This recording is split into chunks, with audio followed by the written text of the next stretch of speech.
Telling you all, it all falls down. I'm telling you all, it all falls down. Man, I promise. She's so subconscious. She has no idea what she doing in college. That major that she majored in don't make no money, but she won't drop out. Her parents will look at her funny. Now, tell me that ain't insecure. The concept of school seems so secure. Sophomore, 3 girls ain't picked a career. She like, F it, I just stay down her and do hair, cause that's enough money to buy her a few pairs of new pairs, cause her baby daddy don't really care. She's so precious. With the peer pressure, couldn't afford a car, so she named her daughter Alexis. She had hair so long that it looked like weed, and she cut it all off. Now she look like Eve. You be dealing with some issues that you can't believe. Single black female addicted to retail. The bell, it all falls down. I'm telling you all, it all falls down. I mix what I like, what I like, what I like, what I like.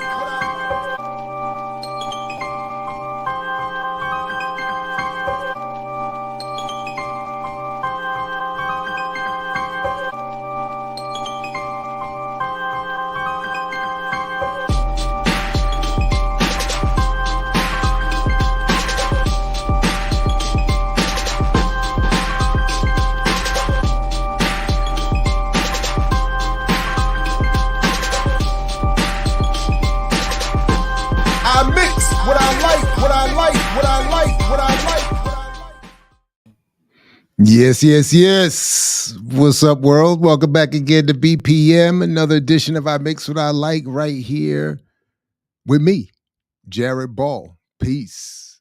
Welcome, everybody. Do yourselves and your friends and even your foes a favor and let them know to join you here over the next couple of hours. I don't know, maybe hour. I don't know, maybe less. Who knows? But have them come on out, like, share, subscribe. I'm gonna get there we go. Get that stream caught up there a little bit. Yeah. What's up, good people? What's up, Sugar Booger? What's up, Keontae? Peace, everybody, for coming. Welcome. What's up, James? Hiram in the building. John, what's up?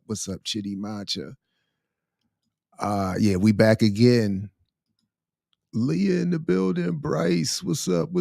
Kalila in the building.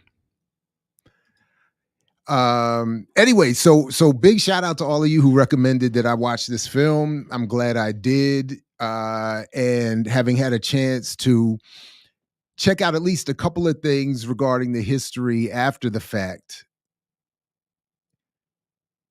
while I remain impressed with the film, there are some things that I thought that I noticed while watching it that I would like very much for us to get a chance to get into here, at least a little bit.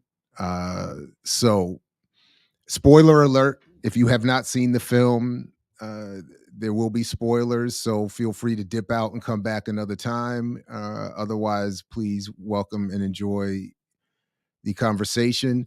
What I'm going to do now is I'm going to leave the chat for a while, present what I have to present, and then I will come back in a little bit before we wrap. And if there's comments, questions, critiques, queries, conundrums, catechisms, cacophony, etc., I'll do what I can to address them. Otherwise, we'll maybe endeavor to get some guests on here to help us out, because this is clearly not in my particular expertise, but definitely within my wheelhouse of fascination and interest. So, and maybe we'll check in with Dr. Ali Johnson, who will be back in a few weeks, and can talk with us more about the ongoing in Brazil and some of this history. So, and others, but anyway. So I guess I'll just go through a few things that I saw in the film, which is about Carlos Marighella, a Brazilian revolutionary, a communist, and an African descendant, an Afro-Brazilian. We'll come back to a little bit of that and maybe discuss some of the interesting casting choices. And he was an organizer, a labor organizer, a communist, and at the end of his life, an armed guerrilla insurgent who is killed shortly after the events taking place. Well, I hope that's not too loud. Shout out to the sanitation workers, and peace to them. Maybe not so much the timing. No, I'm just playing. Usually they come much earlier. Anyway, oh, right, because it's the day after a holiday, so they're probably playing catch up a little bit. I don't know. Either way, shout out to them, peace to them, and respect to the drivers who I think are making more than me at this point, which is good for them. Anyway, so this is the real life Carlos Marighella, and he is depicted by someone who would be one of my favorite actors if I spoke Portuguese and watched more Brazilian film, because first of all, I know he's not quote unquote just an actor, but he is also, and I'm going to come back and get his Joyo is his, I think, and he's also a musician, and apparently a very famous Brazilian musician. But I first knew of him and saw him as, let me see if I can fix that, as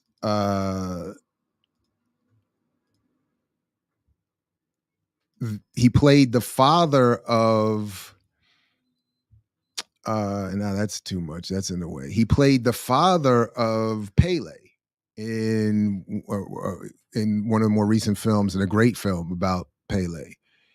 And I just took a shot of this scene here because this is one of my favorite scenes from the film. It happens early on in the film where he's having an argument with his comrade in the Communist Party of Brazil about the role of armed struggle. And he's saying that it's time at this point in 1964, shortly after which he's killed. And we're going to come back to some of this history specifically in a moment. But he has this argument, and it's an argument we would have recognized many times either in films or documentaries about these subjects, or some of us may have even actually been in these arguments.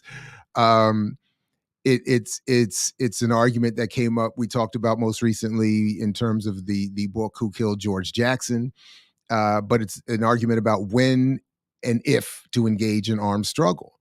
And at this point in the film, early on, his Communist Party comrade is telling him, we're not ready. It's not the time. The conditions aren't right. And he's saying, the conditions are never right. And if we constantly wait for conditions, we're never gonna get there. It's time to engage now and let the people catch up. And the comrade in the party tells him, well, the party's kicking you out. And I like this line here, because I think it addresses so many things in an unspoken way about the film, about these political struggles, and in particular, from my limited experience, the engagement of the African world with these struggles and these parties and politics is, as he says here, it isn't the party that makes me a communist. To me, it was another way of depicting this ongoing, is communism Eurocentric? Is socialism, white? Is it appropriate for African people, and so on and so forth? And what should the relationship between African people and the broader, the European descended world of activists in these parties that are often dominated, as is the Communist Party, by Europeans. So what should African relationships be, so on and so forth. And this is him saying, you could take me out of the party. I don't need the party to be a communist. So I thought that was a really good scene, and I appreciated the scene. By the way, and I'm going to come back to this as well, just after making these few initial points about what kinds of things happen in the film and how the film does it. But I love the way the film is acted. I like, I don't watch so-called foreign films enough.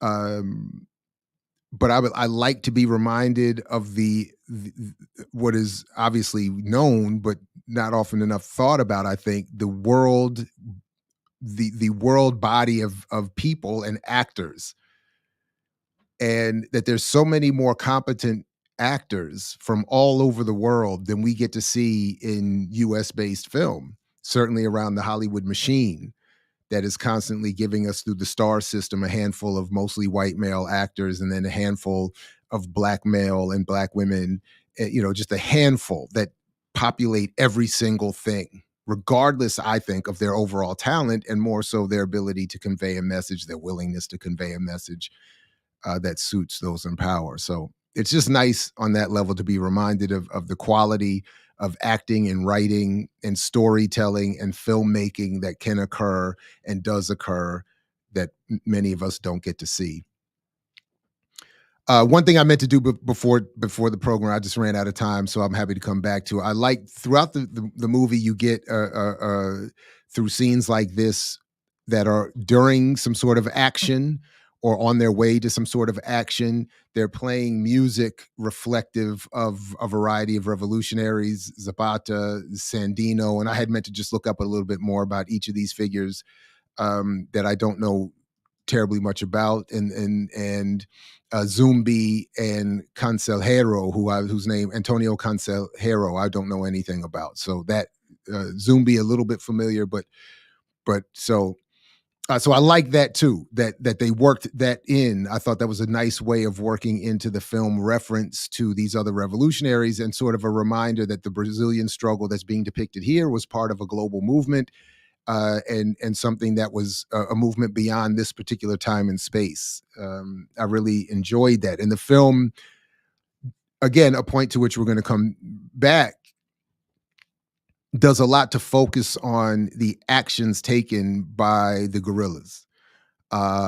And which in some ways is very good in terms of, obviously it's a film, you want to see some action and you want to see depicted the kinds of, I think, mostly heroic activities that folks like this engaged in.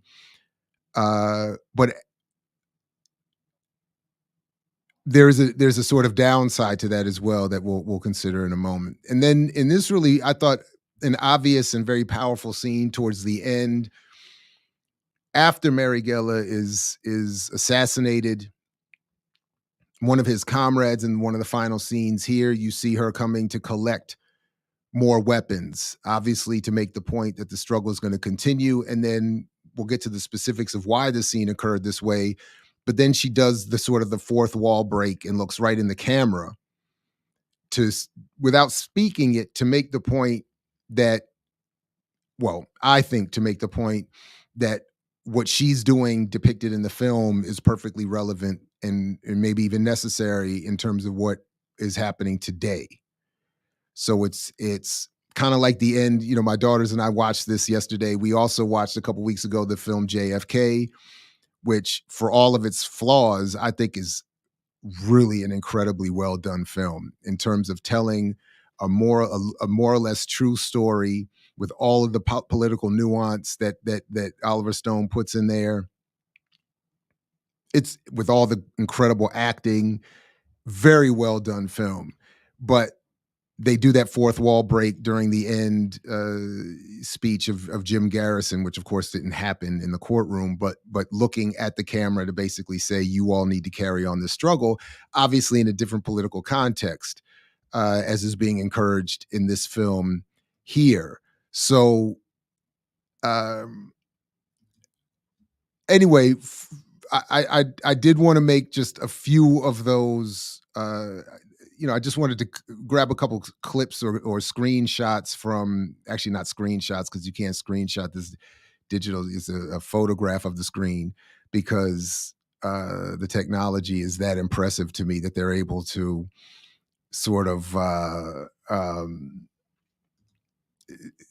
prevent you from being able to screenshot stuff like that is pretty impressive. So anyway, I wanted to just go through some of that to talk a little bit about what I thought was happening in the film that was pretty interesting.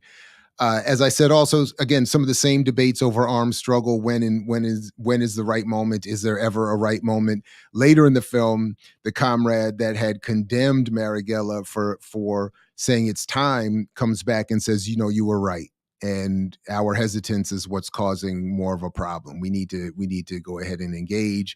And then he is himself.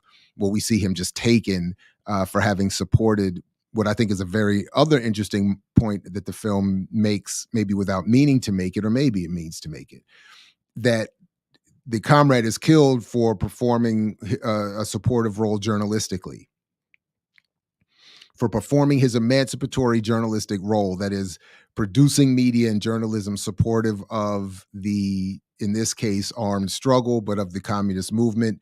The publisher of the newspaper, an old man depicted in the film, is taken and we would assume killed, or if not worse, tortured, imprisoned for life, whatever. At least what some may consider to be worse. But this was an interesting point for me in the film, that when they show, for instance, the guerrilla takeover of the radio, I thought this was one of the more poignant moments of the film, actually. That one of the points that Marighella and his crew is struggling with is, the actions we take on behalf of the people are reorganized through efforts of the state and the police and their media to either be erased entirely or presented as simple criminal activity. So they were talking about, as we've talked about here many times, in terms of art, in terms of culture, in terms of political messages and journalism and media, the struggle that revolutionaries have in reaching their own audiences with their positive propaganda and their work. So if they engage in a bank expropriation that on the one hand is of course meant to get material resources to the struggle, but on the other hand meant to give a propaganda message to the community, to the society, that, hey, we're here, we're active, we're struggling, we're working on your behalf, there is a fight going on, you need to join it. If they're able to do that, then the bank expropriation is just reorganized through the press and the state and the police and so on and so forth. That's just a regular criminal, some criminal activity that threatened and harmed the lives of innocent citizens and was only thwarted and prevented from becoming worse by the heroism of the police. So Marighella and his crew are struggling with, and in that initial fight where he's telling his comrade, I don't need the party to be a communist. The comrade was telling him, you're only out of prison right now, because this is something we'll come back to when I get into the specific history of Marighella. He's an older man by the point of this time in history, and he's working with younger revolutionaries. And it was interesting to see them reference that famous hostage taking by the students of the American ambassador, which has been turned into film and documentary and recounted for years, and is familiar to some of us. That's just sort of a distant, but they never told us about Marighella and the armed conflict and all that other stuff from that perspective. So it was interesting to see that sort of distanced and marginalized, so to speak, with Marighella, the older revolutionary, and the armed struggle taking center stage. But they're struggling with, how do we communicate to our people that we're here, that we're fighting for them? So one of the ways that they decide to do that is to, in a very guerrilla way, intercept the antenna and broadcast a pre-recorded message from Marighella that goes out to everybody's radio. And the police are scrambling to run around to find where the broadcast is. The main radio station isn't doing it, so they can't be shut down. It takes all this extra time. Meanwhile, the message gets out. Print journalists capture the message, print the message. That's what gets the print journalists killed for having printed the message at all without, giving it any acknowledgement at all. Was like basically a death sentence. But as that scene is occurring where they're taking over the radio broadcast, I actually sort of just blurted out to my children that that's why we have an internet and a social media today. That exact reason is why we have a media environment that we have now today, where the potential for that doesn't exist. There is no guerrilla movement, humbly, that I'm aware of. So, admittedly, who knows? But I'm not aware of any guerrilla movement that would have the capability of taking over the internet or even other forms of digital broadcasting in a way that would both be successful and be have the reach that this had. So you might take over a website or even a social media, some maybe, I don't know, but there's so many other options, and the state has so many more options on top of that at this point. I was like, wow, the internet is military technology. Social media really is an offshoot of internet technology and militarized full spectrum dominance technology in many ways consciously, I think, but even if not, addresses itself to that exact concern. How would anyone who is not sanctioned to communicate even to their own communities reach their own communities in an effective way? We just had an LLC meeting about BPM, and that's part of what I think is our one of our struggles as we consider ways to grow the channel. With what we're attempting to do here being so different as a collective and with a certain politic than almost anything else I see out there, even people with the same politics we have are doing it more or less as individual platforms. It's so easy to distort or submerge whatever we're doing beneath waves and waves and waves of, I mean, if you ever, for me, if it's like if you ever want to really depress yourself, log into YouTube, not through your own account, just as a general user. And you see the amount of madness and the amount of views the madness has to get beneath all and all. So, in other words, it was very interesting, I think, to see the film address this issue in whatever ways it was addressing it. How do revolutionaries reach their audiences?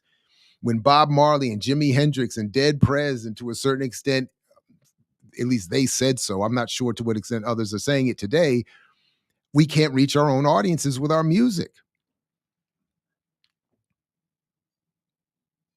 The same thing was being considered here, and I thought that was very powerful.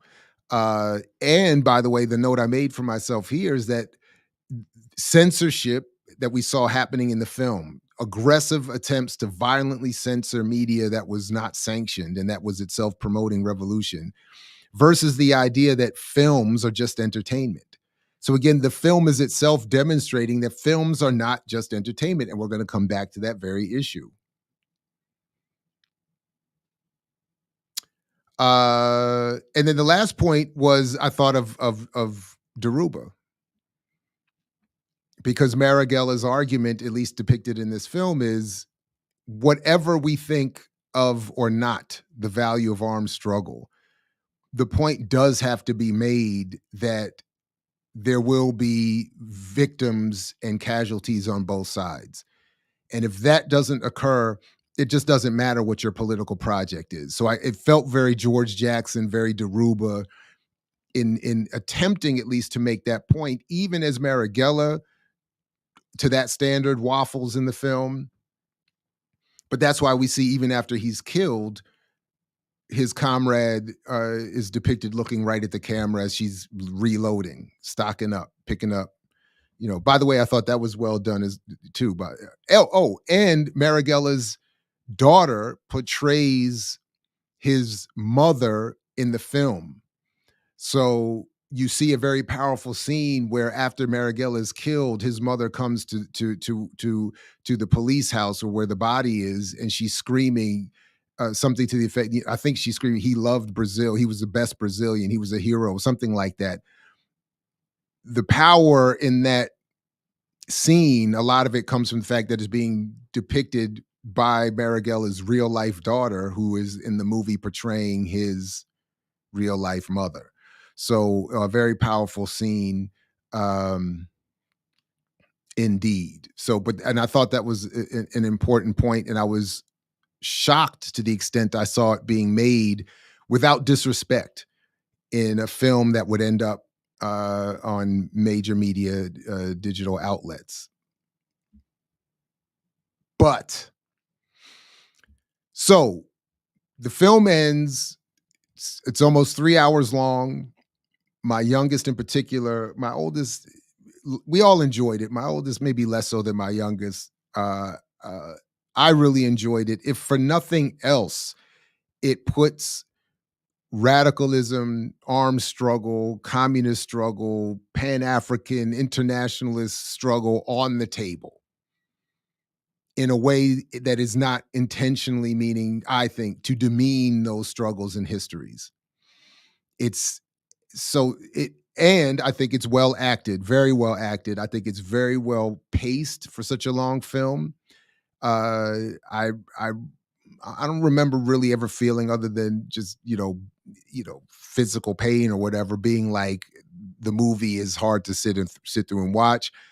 Um well acted. I thought the cinematography, the everything I thought on that level was very well done. That said, I wanted to do a little bit of reading, and I came across a World Socialist Web article that is very helpful, and also very consistent with their approach to these. Also very consistent, as we'll see.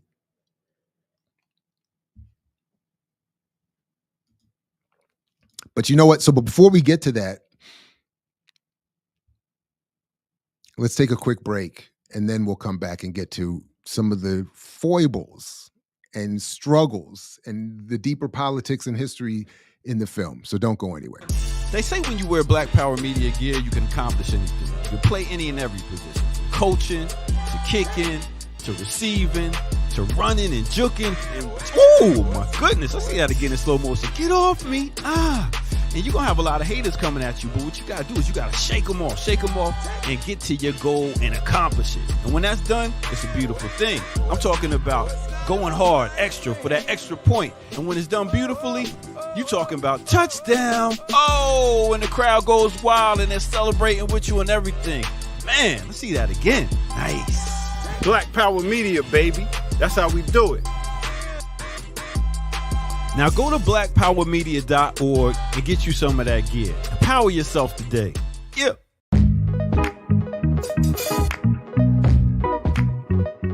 I mix what I like, what I like, what I like, what I like, what I like.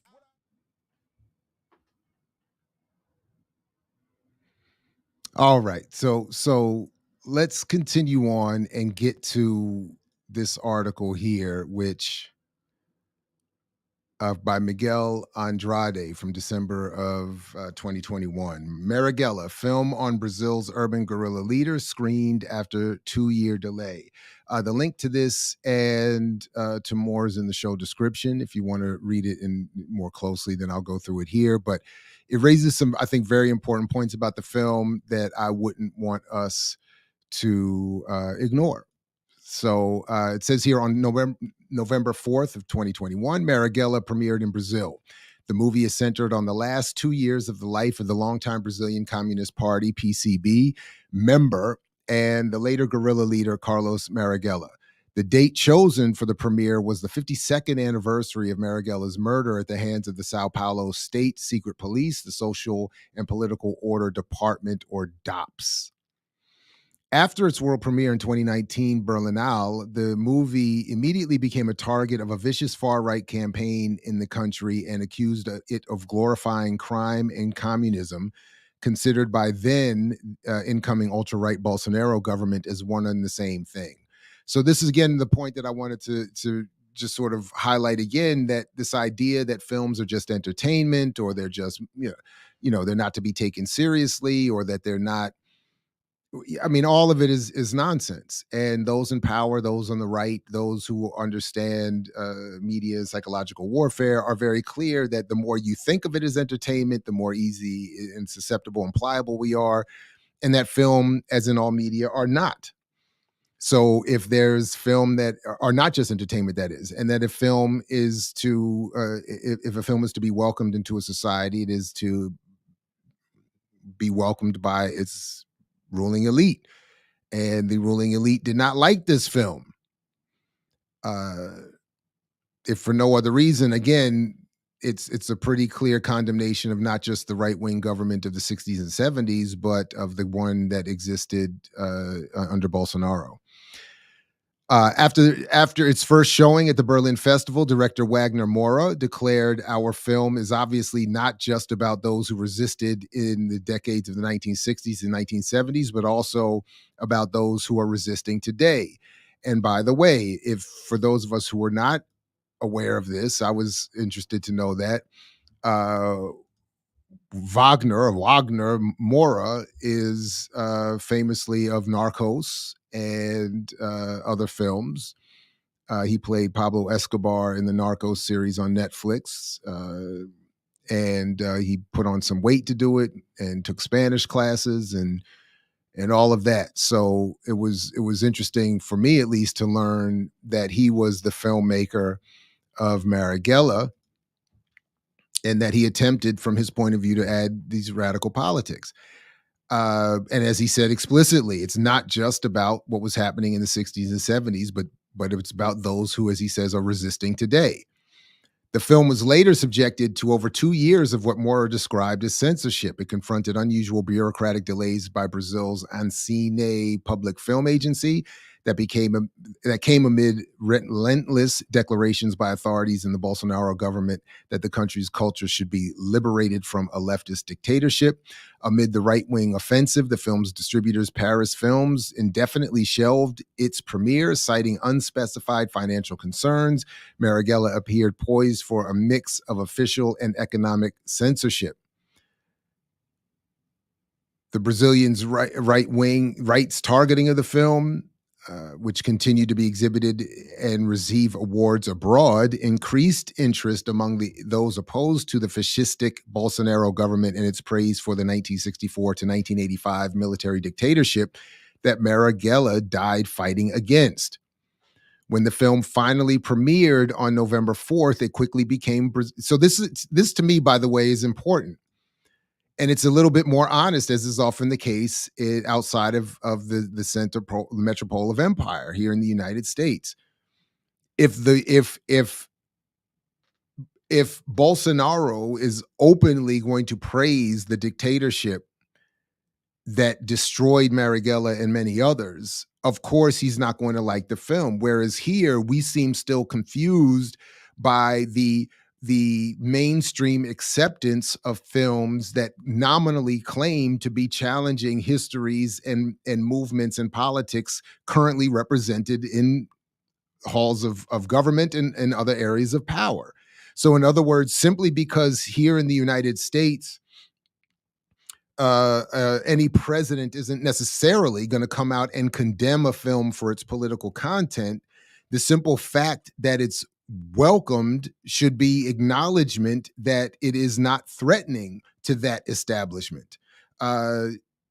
So it should make it's not, again, the science, it's not the perfect methodology, but it should continue to inspire, as is called for in the Vernon philosophy of Black media avoidance, some concern when those in power in the ruling elite and its auspices and those working under its auspices and its emissaries is the word I was looking for, praise it. We should be concerned if we're looking or considering it as part of our revolutionary cultural arsenal.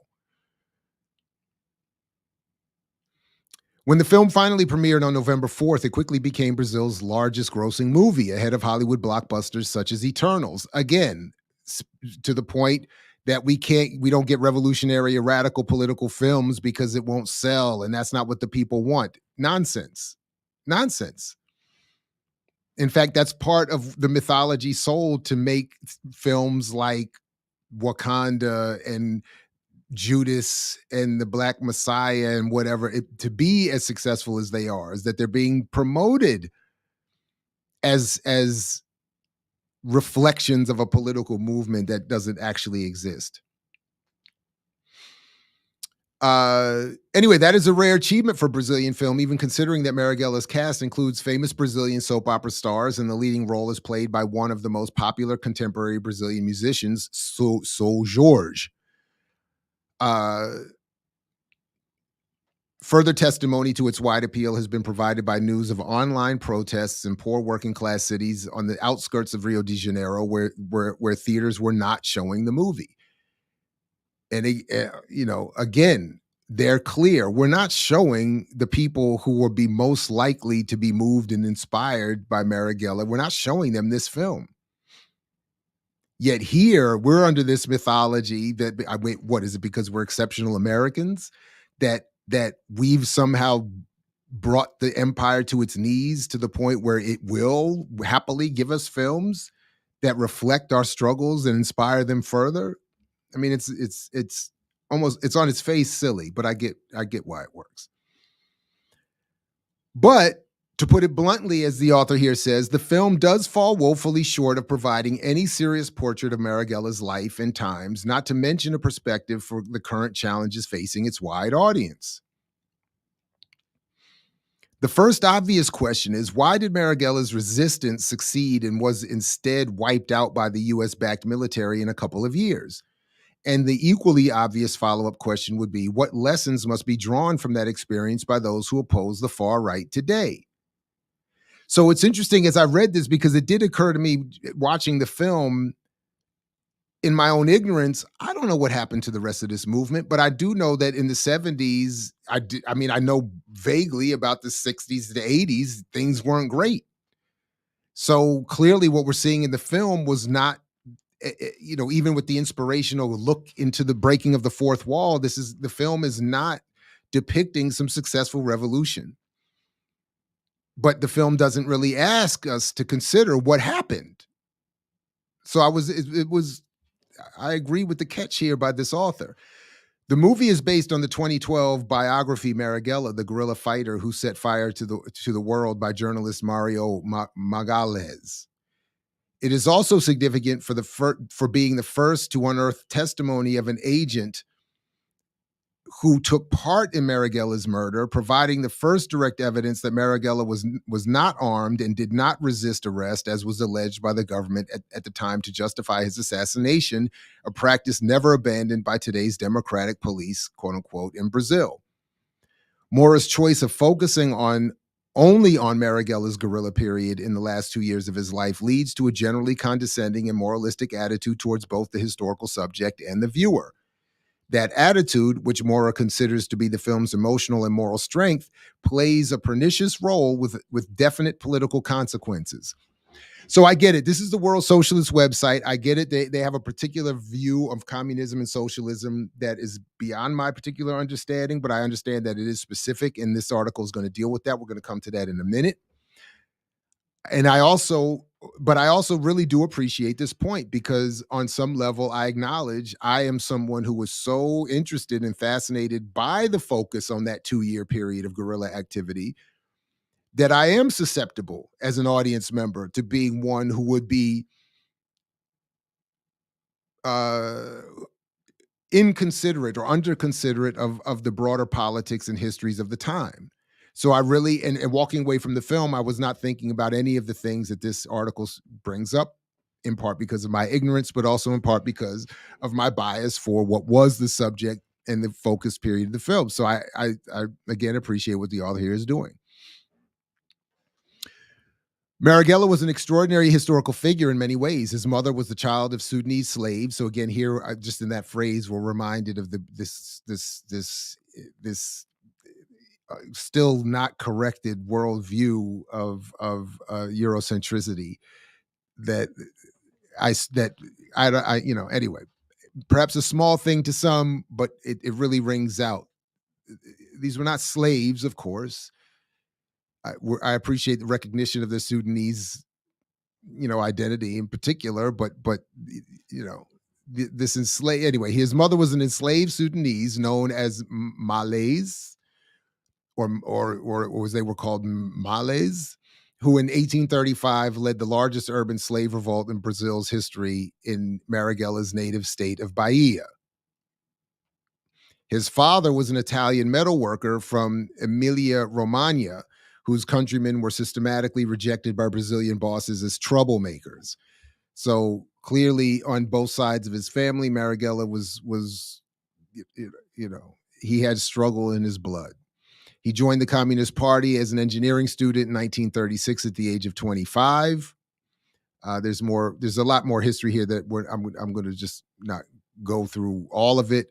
But it's very interesting. In 1964, President João Goulart intensified efforts to carry out his so-called base reforms, including a land reform, limits on urban property speculation, increases in small credits and education investment, curbs on repatriation of profits of multinational companies, and the legalization of the Communist Party. All of this was done to offer reforms that would reduce the anti-colonial struggles that this article talks a little bit about. And of course, we see happening still to this day in efforts to reform the colonial relationship without really ending or upending its continuity. Of course, this is insufficient, and that leads to some of the struggles depicted in the film. When the 1964 coup offensive was unleashed from the highlands surrounding Rio de Janeiro, Goulart and the PCB were caught off guard by the unity of the military. He was evacuated from Rio by a few loyalist officers and flown to Uruguay. So even Goulart's reforms were seen as too much for the ruling elite, and they were like, let's just lock it all down and we'll suppress rebellion in a different way. Instead of small appeasements and recognition of humanity and the allowing of the Communist Party to exist, we're going to wipe it all out, punish everybody, and get more brutal. As Mora's film makes clear, Marighella was considerably older than the radicalized students being attracted to guerrillism in Brazil in the 1960s, many of whom paid with their lives for entering the vastly unequal confrontation with Brazil's US-backed military.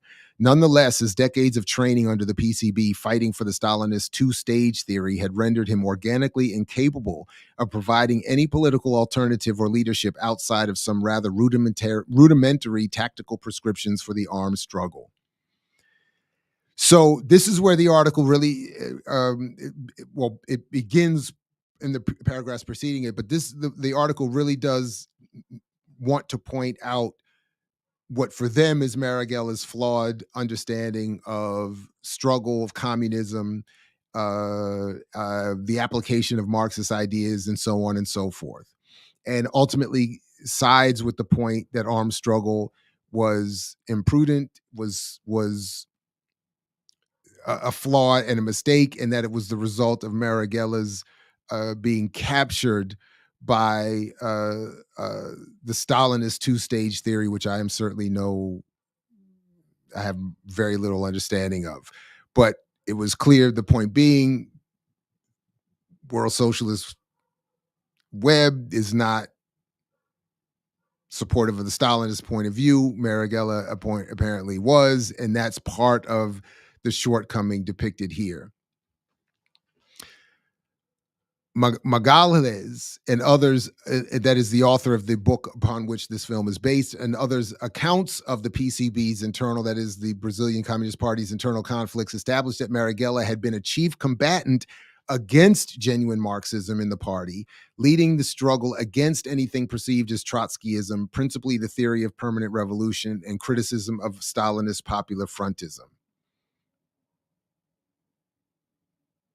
So, again, the defense of Stalinism is what this article suggests was Marighella's shortcoming, and where I agree with another point the article does end up making, that the film doesn't, the film doesn't have time or interest or ability to get into any of this, but I think, and that's what the article is suggesting is a flaw that I admit I would be caught up in. That is, the focus on armed struggle and not the differing politics and even a criticism of armed struggle from this perspective is something that the film doesn't allow for, and according to this article, in some ways does a disservice both to the history and the audience.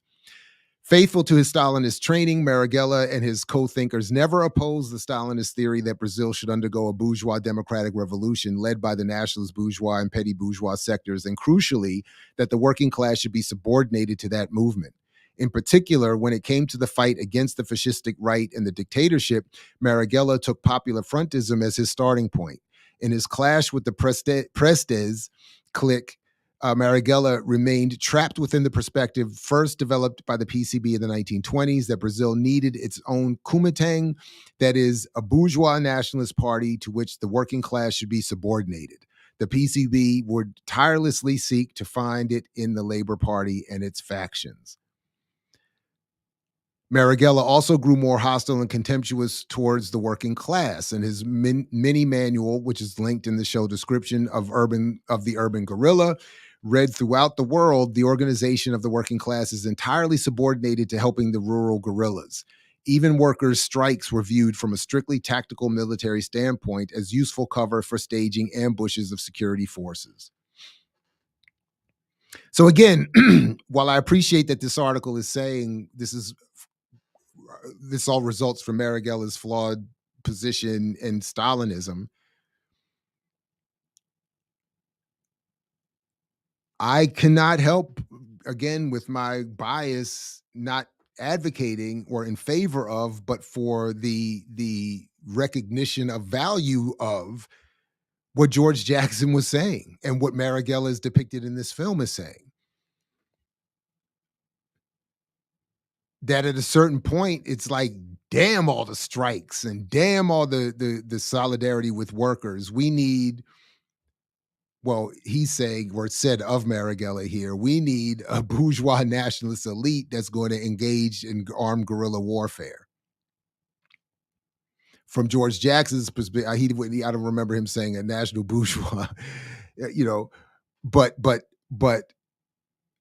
enough already. It just needs to, and the people must be brought up to speed through, anyway, it's, but I do appreciate, as the article is saying here, that none of this is actually made clear or can be or fully discussed or properly discussed in the film. Across the continent, the experience of the guerrillas was already proving disastrous. Just before Marighella's adhesion to guerrillaism and expulsion from the PCB, the foremost proponent and role model of guerrilla warfare in Latin America, Che Guevara, was murdered by the US-backed Bolivian army while trying to replicate the Cuban Revolution in that country. The actions of Marighella's ALN would prove no more successful. The group was exterminated by the army and finally disbanded in 1973 after retreating to the geographic center of Brazil, the Araguaia Valley. Failing to find peasant support for the prolonged conflict with the dictatorship, it succeeded only in further isolating itself from the working class. The political costs of the turn to guerrillaism went far beyond the tragic and brutal deaths of Marighella and other combatants. It contributed to the isolation of self-sacrificing and radicalized layers of students, the intelligentsia, and workers themselves from the working class as a whole. It contributed to the isolation of self-sacrificing and radicalized layers of students, the intelligentsia, and workers themselves from the working class as a whole. While the PCB as an organization was shattered by the dictatorship, its fundamental aim of subordinating the working class to the bourgeoisie via the union apparatus was only strengthened by heroic armed acts in which workers were reduced to the status of spectators.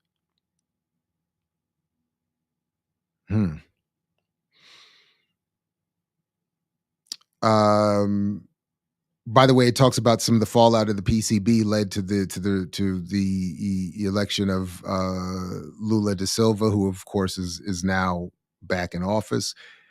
Mora's take on the complex political environment that created Carlos Marighella is intellectually anemic, to say the least.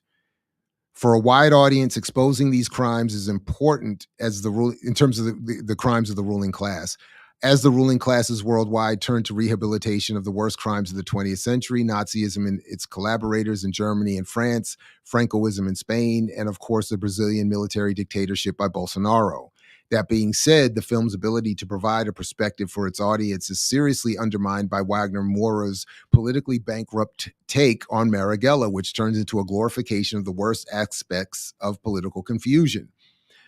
The movie's plot is prefaced by a brief written text accompanied by 1964-era images stating that while various groups from unions to peasant organizations resisted the regime, it was especially students who realized the dictatorship could only be fought with arms in the film's context through guerrilla warfare and not a workers' revolution.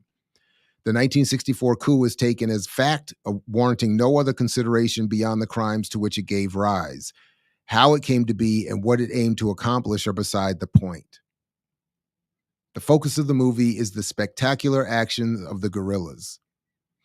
The PCB party he belonged to, Marighella, that is, to for over 30 years, and which exerted such a powerful influence over millions of Brazilians, is reduced to the figure of bureaucrat Jorge Harrison Capri, an amalgam of different historical figures, and treated with disdain. In short, it's reduced to brave guerrillas and cowardly bureaucrats. As the film ends, spectators are presented with Marighella's mother, played in the film by his real-life daughter, reacting to news of his death by shouting he was a true Brazilian. The film's credits are followed by a scene of the actors screaming the national anthem during a warm-up session, a heavy-handed means of reaffirming the message that the guerrillas were the true patriots. The film's thrust is a repetition under far more dangerous international political conditions of the PCB's and Marighella's own turn to the national bourgeoisie. True opposition to the far right, poverty, and the threat of dictatorship in Brazil and internationally can be based only upon a socialist and internationalist perspective, a perspective to which the Stalinist ideology that Marighella embraced, including during his guerrilla period, was savagely opposed. His undeniable personal courage and tragic death, like those of so many others who pursue the political dead end of guerrillism, cannot be allowed to conceal the decisive political lessons of the defeats suffered by the workers in Brazil and Latin America as a whole half a century ago.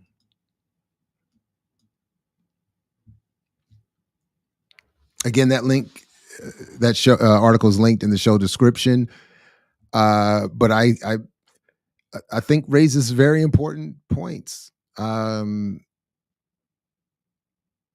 histories that are not in the film, or maybe even capable of being in the film. I'm not sure, but I admit being fascinated by. And there is this sense of it is true. I mean, there's this sense of it's kind of what films tend to do always. It's this one person, this one entity, as opposed to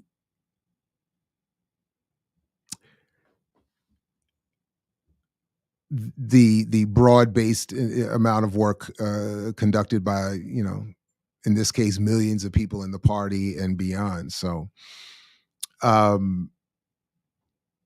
anyway, the film is definitely, it has to, I mean, I think for us of a certain political hue,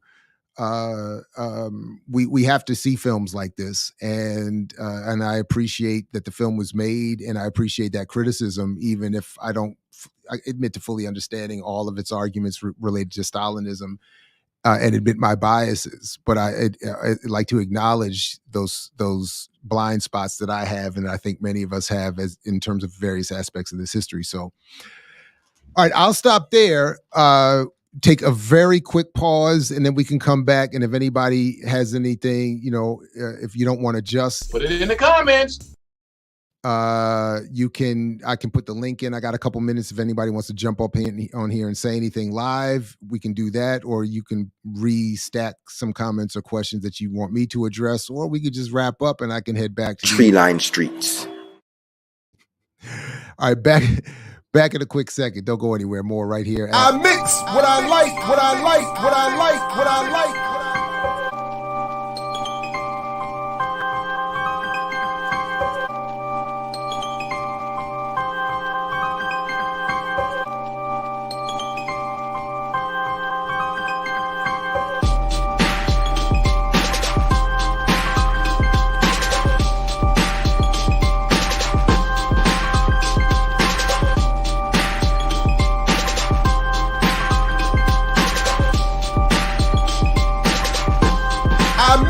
what I like, what I like, what I like, what I like.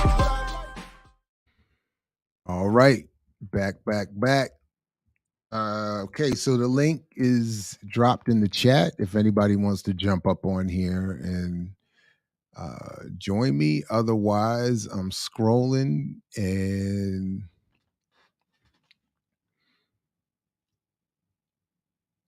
you all might just be good. So make sure you like, share, subscribe, support the platform in any way you think you can. Blackpowermedia.org is where everything is everything. And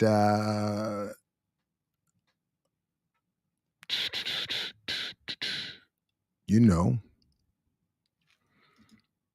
yeah, I get it.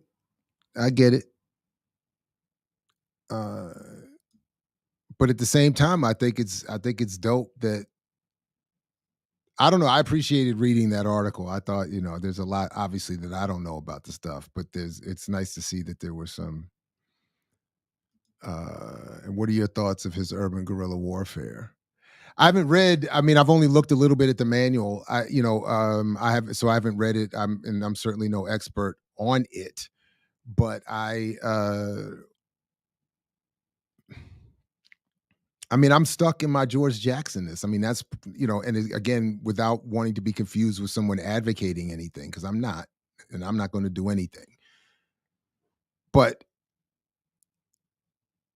it's just very. I've tried to struggle to say this, and need to something way beyond sanctioned behavior has to occur in wherever. I mean, so my biggest thing as it comes to the history of guerrilla warfare is my deep appreciation for people who are willing to do it and for its role in history. So that's what I think. I don't know specifically about his tactics and assessing it against the claims made in that article. I don't know. And if you have any thoughts about it, I'd love to hear them, see them, read them, but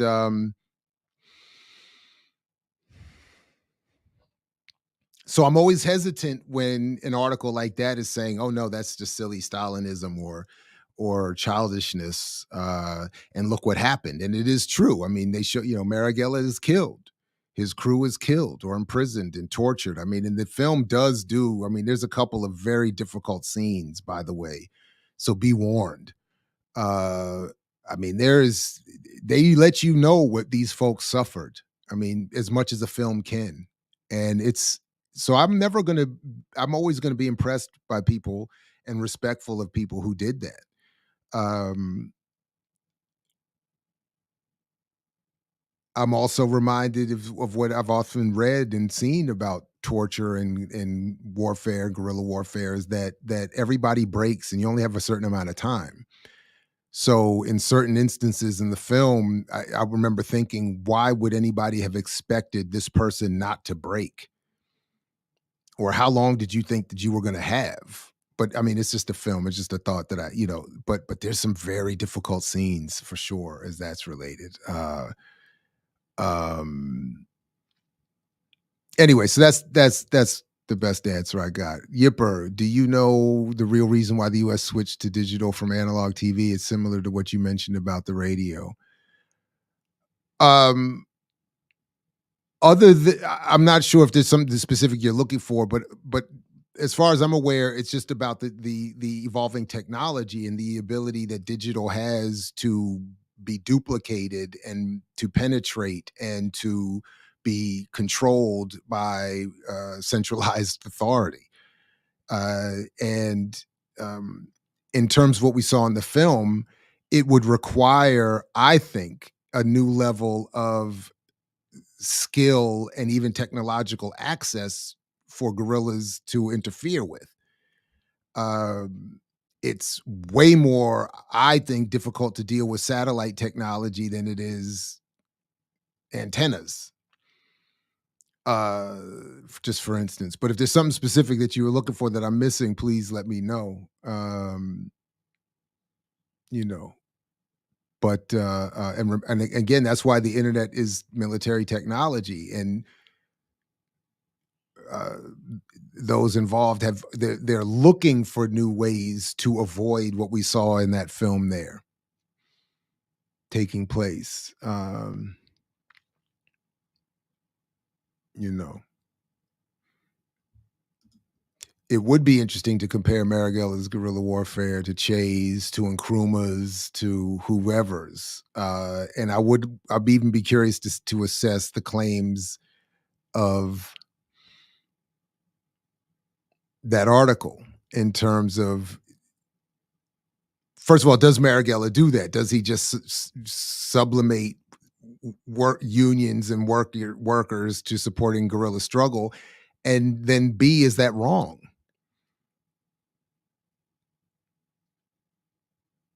Is it wrong to think that a society should be organized in some way to produce support for its armed defense or its military defense?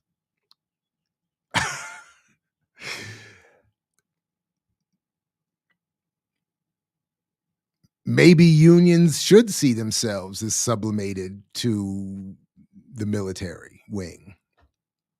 I don't know. I don't know. That's a great idea. Again, even for all its flaws, I appreciate that this film was made to give us these flaws, this level of flaw to address itself to. And in the context that it's being made, I'm surprised it got this much done.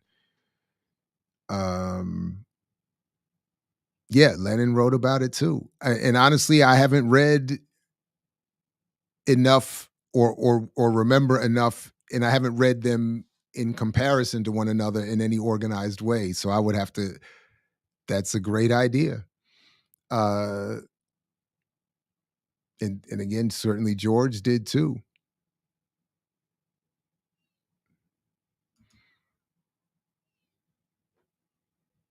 Dr. Montero called the BLA and the Weather Underground rogues. That's why I would like to hear him speak to Deruba on BPM. If Deruba and Montero would speak to each other and are interested in that, I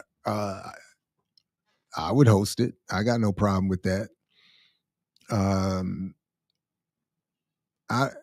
It might take someone else's involvement. Maybe we can get Kalanji or somebody to get on that, because I might be wrong, and I'm happy to be wrong, but I kind of got the impression after our last exchange that the good brother Dr. Montero's not that excited to engage with me in the near future. It might require someone else's involvement, but certainly I would like to see that. That would be, maybe I'll just go ahead and try to see if I can set that on up. Oh, he did? He said he would rap with Deruba. Are you in touch with him?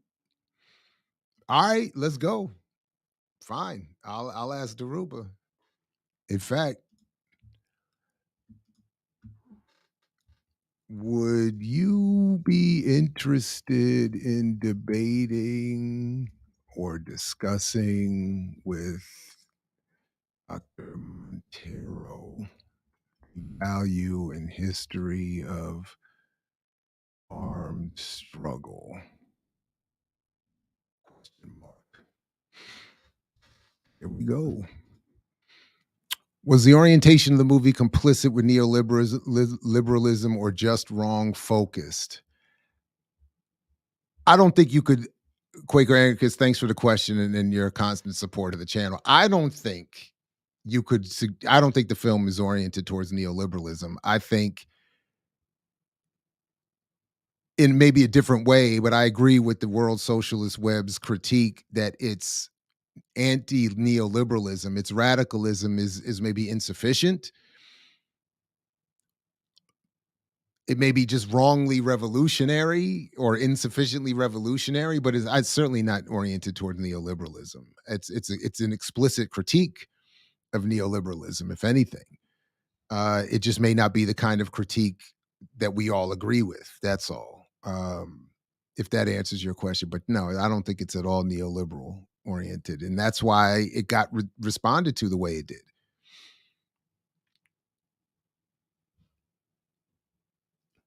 But I can also see why, in terms of some of the critique of the film that we just looked at, why it would still be acceptable to be platformed on major digital media now, at least one outlet. Because again, it does kind of do it does reduce everything, although it doesn't. I mean, yes, you see the woman at the end breaking the fourth wall saying we're going to continue the struggle, and you should too. So maybe this is a contradiction, but it's still, for the most part, a film about or centered around the heroism and the leadership and the charisma of one person, one man. It doesn't, and then it just shows you him getting killed, and then you know, and I think it tells you even in the credits afterwards that the movement loses. So it it doesn't it doesn't encourage a critique of maybe I don't, so right. It doesn't critique neoliberalism in a way that says anything other than we should respect this one effort at armed struggle. Now, if you agree that armed struggle is insufficient or won't work, then the film is easily digestible by a mainstream audience, because you would say, "Oh wow, he tried it, he got killed, and we went back to normal," or the way things are is good, and so we maybe picked up a couple good things from that effort, and then we've created this really. But if you have a problem with the way the world is, it doesn't point you towards, if this article is in this sense right, it doesn't point you towards unions, workers' rights, and true understanding of the nuances in socialist communist struggles. It does, or the engagement of the Pan African world with those struggles. It doesn't. It's not going to do any or much of that.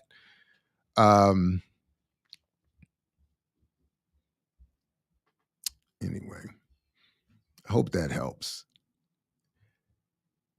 Invite a dude to your next house party. I would have loved to sit and interact, listen to the discourse, and puff and drink something with you. I appreciate that, Troy. First of all, I didn't set the guest list, so we have to be clear about that. You are not. I tell my students all the time, the one you see and hear on camera and mic is often the least powerful person in the process of that production. And in this case, facts, all facts. So, but I appreciate you, Troy.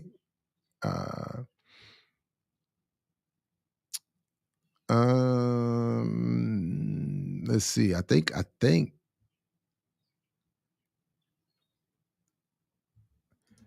I mean, Brazil has stronger unions than the US, right? Does the film need push for unions as hard? Maybe that's a good question. Maybe that's a good point.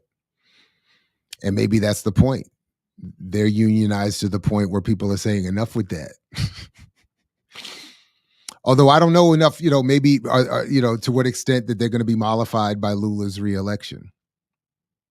Because remember, that article was written and the film came out in the interim.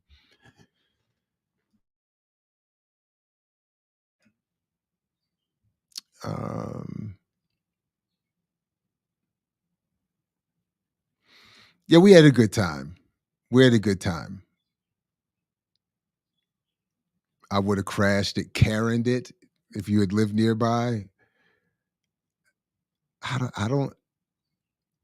appreciate the sentiment. I wouldn't recommend that, though. I wouldn't recommend crashing what's hosted over here.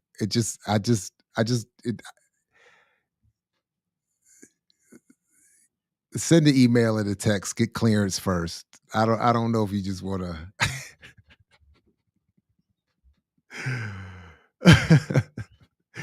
Not everybody is always as mild mannered as me, so you got to be careful just showing up. You know what I mean? I'm the lightweight softy around here. Oh, word? Really?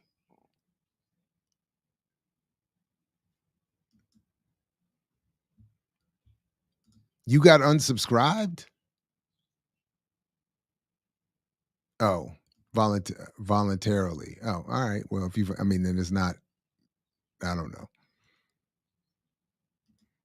Oh, Mama's Biscuits, but they're always invited.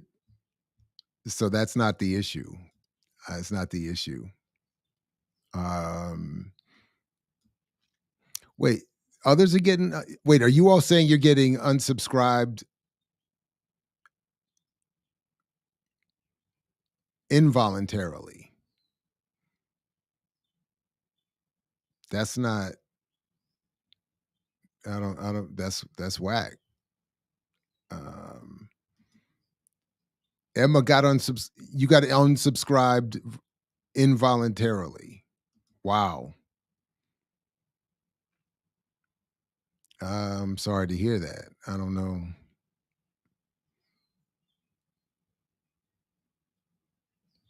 Oh, it's been happening. Damn, my bad. Honestly, I don't know what to do. What do platforms do about that? Help you have to help us out with that one.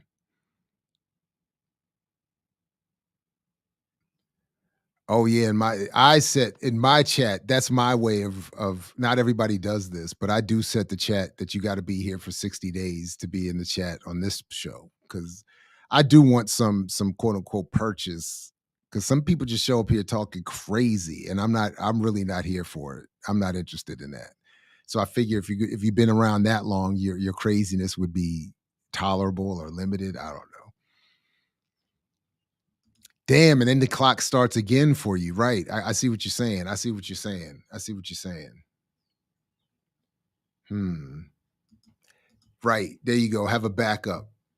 Have a subscribe under two different. Damn, that's crazy though.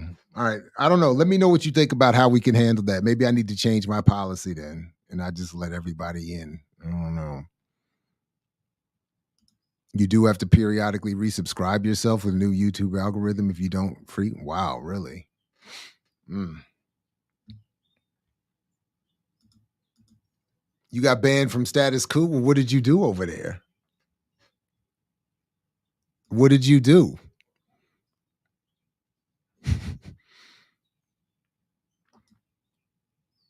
They do. It gets on my nerves. So I'm gonna. Yeah, that's.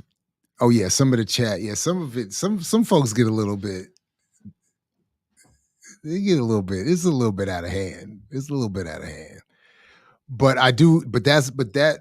Yeah. Yeah. What do you do to get banned?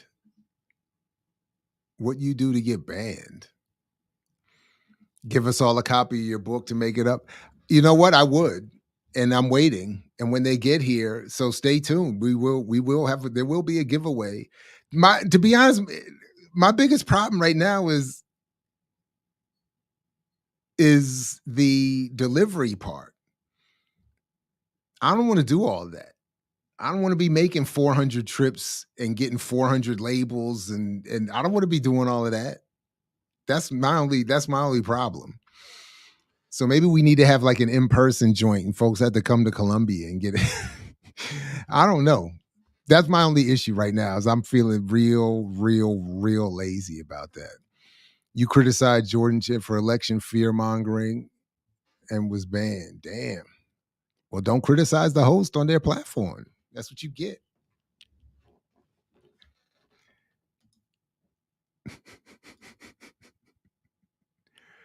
You did tell me you'd help. You're right. Okay. All right. Obi said they would help. All right, Obi. Come over the UK for delivery. All right. Anyway. All right, good people.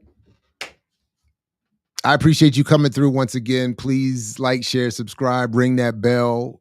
I don't know who's coming back when for what. I won't be back until Friday. I'll be on the road. I'm gonna be doing EYL from the road. We're gonna building with some speaking of unions, trying to build with the teachers unions. And so I'll talk more about that later. So I won't be around tomorrow. So I will see you all Friday, and I will enjoy the remix maybe with you all in the chat. Appreciate you all. Thank you very much, Sugar Booger. Appreciate you. Thanks to you as well. And if you check out the film or got more to say and want to tell us about the film, put it in the comments. Otherwise, I'll see you next time here at I Mix What I Like and throughout the platform. Thanks again. Peace as always, only if you're willing to fight for it, as Fred Hampton used to say. Catch you next time here at I Mix What I Like. Thanks, everybody. Peace. I mix what I like, what I like, what I like, what I like.